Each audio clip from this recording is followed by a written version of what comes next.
साथियों नमस्कार। आप सभी का स्वागत करते हैं। मैं अशोक यादव।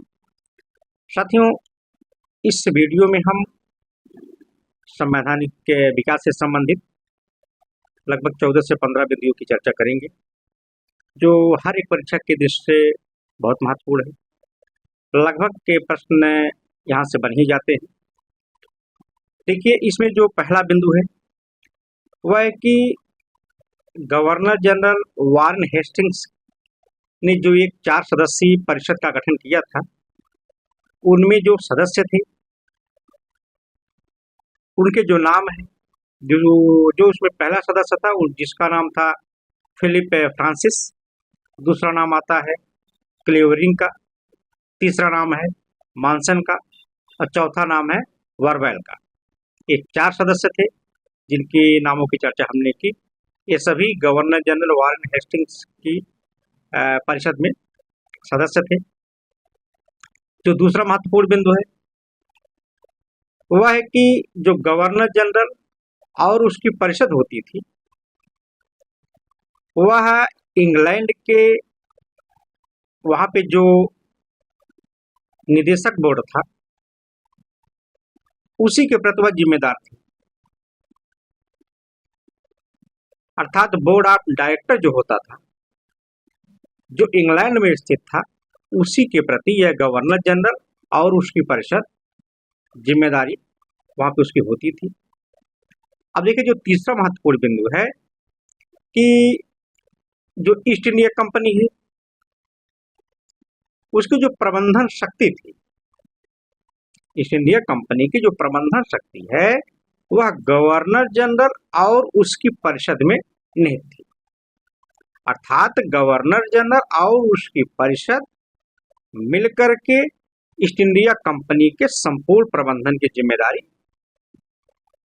चलाते थे। अब अगला महत्वपूर्ण बिंदु है कि कोलकाता में उच्चतम न्यायालय की जो स्थापना हुई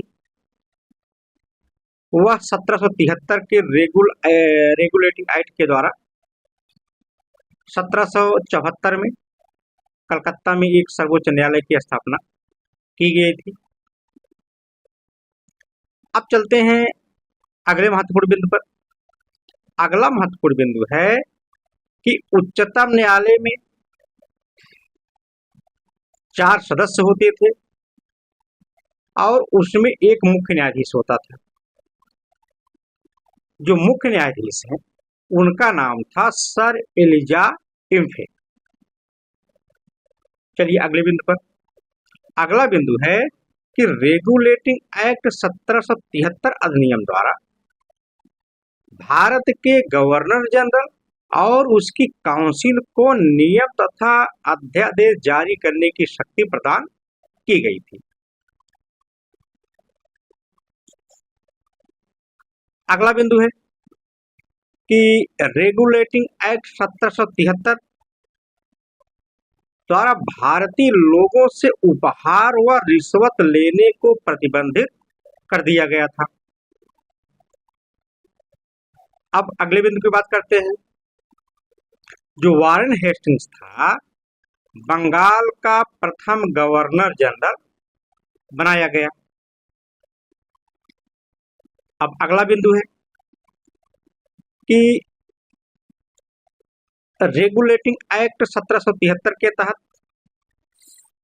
कोलकाता में 1774 में उच्चतम न्यायालय की स्थापना की गई, जिसमें एलिजा इम्फे मुख्य न्यायाधीश के रूप में नियुक्त किए गए।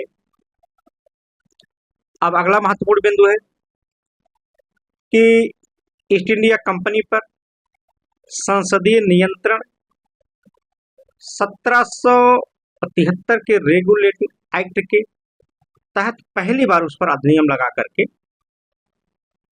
उनके जो कार्य थी उस पर नियंत्रण करने का पहला प्रयास किया गया। अब चलते हैं अगले बिंदु पर। देखिए, जो 1765 है, 1765 को एंग्लो इंडियन इतिहास का युग प्रवर्तक काल कहा जाए। 1765 को एंग्लो इंडियन का जो युग परिवर्तन काल है, इसे कहने वाले थे इल्बर्ट। अब जो अगला महत्वपूर्ण बिंदु है कि रेगुलेटिंग एक्ट 1773 द्वारा भारतीय लोगों से जो उपहार